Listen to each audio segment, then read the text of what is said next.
આજનો ટોપિક છે મિત્રતા। મિત્ર ऐसा कीजिए अन जे ढालू सरीखा होय, अरे सुख मां पीछे रहे ए तो दुख मां आगे होय। एवा ज एक मित्र कृष्ण ने सुदामा नानपणमां सांदीपणीना आश्रममां साथे भणता था, साथे रमता था, साथे वातो करता, आनंद करता। धीमे धीमे धीमे गुरुकुलमां अभ्यास करता करता करता समय पसार थाय छे अने भगवान कृष्ण अने सुदामा लाकडानो भारो लेवा माटे जंगलमां जाय छे। जता हता त्यारे गुरु माताए कीधुं के बेटा थोड़ा क्षणा लेता जाओ, जंगल में भूख लागशे तो तमे शुं करशो?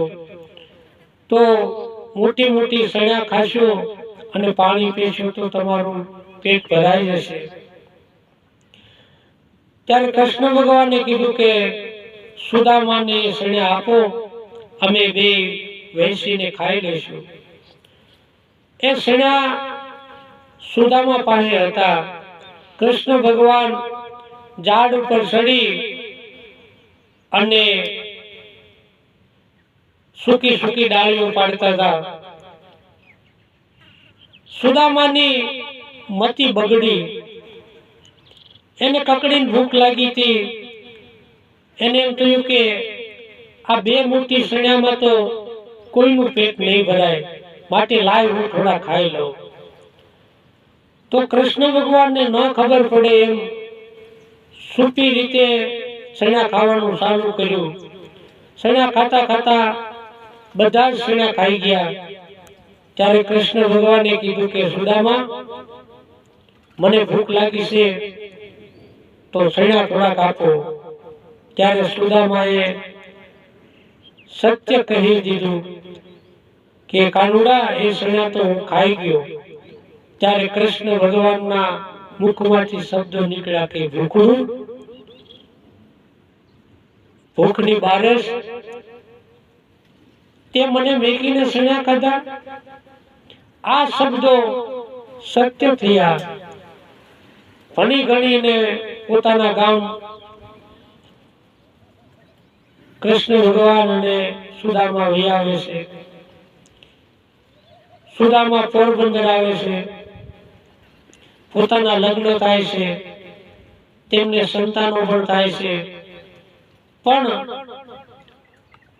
तेने दरिद्रता बहु ज, खावानुं पण मळे नहीं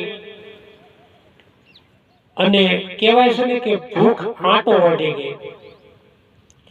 अने भगवान द्वारिकाना राजा थया, सोनानी नगरीनो राजा थयो अने सुदामा दरिद्र ब्राह्मण थया, गरीब ब्राह्मण थया। त्यारे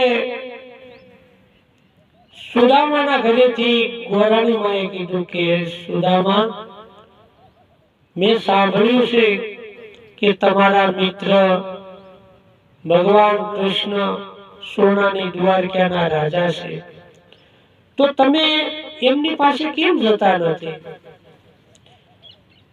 ते राजा छे, ते तमने कई आपशे अने आपणी भूख भांगी नाखशे। बहु कहेवामां आव्युं त्यारे सुदामाए कीधुं के गोराणी तो के हाँ के हूँ कृष्ण थी मोटो छुं अने हूँ द्वारका जाऊं तो कृष्ण ने मारे कंईक आपवुं पड़े, पण मारी पासे कृष्ण ने आप्या जेवुं कांई छे नहीं।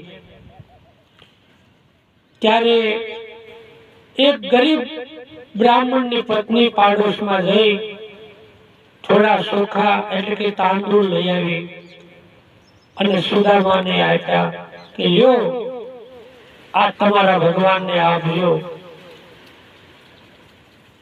ત્યારે સુદામા બહુ રાજી થયા, પોતાની ટૂટલી પસેડીના છેડે બાંધી અને દ્વારકાના પંથે પડ્યા. દ્વારકા જાય છે, દ્વારપાળને મળે છે અને વાત કરે છે કે તમારા જે રાજા છે તે મારા મિત્ર છે, તે મારા મિત્રને મારે મળવું છે.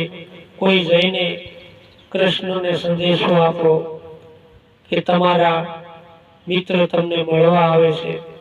ત્યારે દ્વારપાળો એની મજાક કરે છે, એની મસ્કરી કરે છે અને કહે છે કે તારી જેવા તો કેટલાય ભગવાનના નામે આવે છે, પણ તારી જેવા સિત્રે હાલના માણસ, સિત્રે હાલને ભગવાન કોઈની ભાઈબંધ હોય?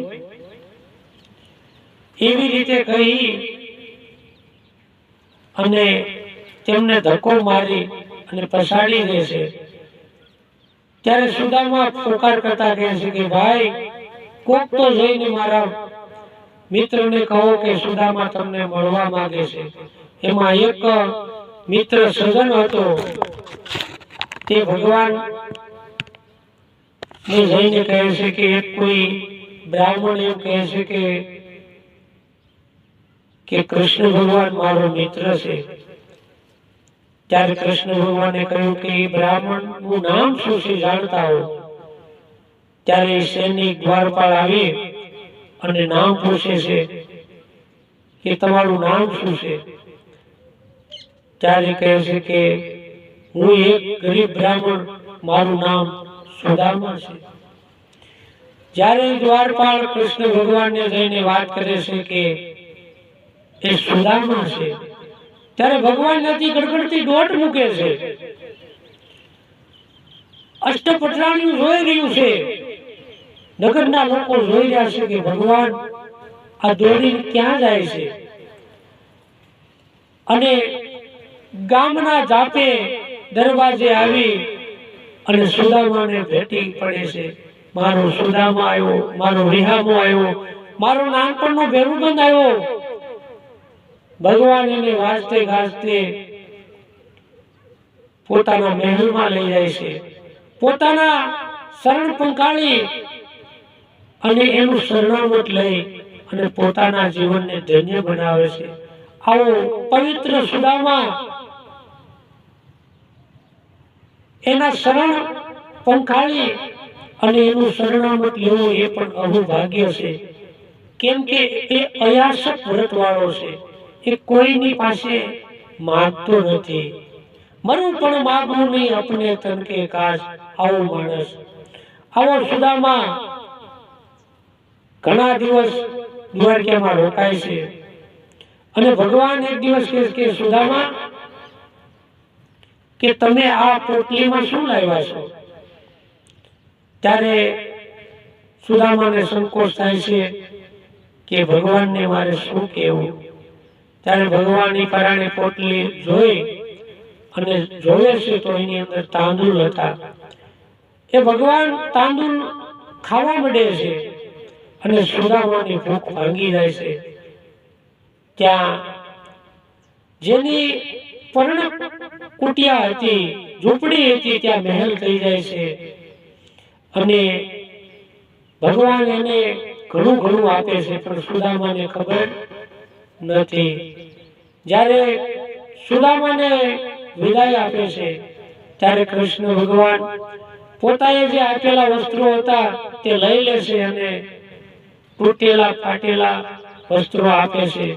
પહેરવાના જે મોજડી જે હતી એ પણ લઈ લે છે અને ઉઘાડા પગે ભગવાન એને વિદાય કરે છે. તો પણ એક બ્રાહ્મણ કોઈ કાંઈ બોલતો નથી. આવો પવિત્ર બ્રાહ્મણ હતો.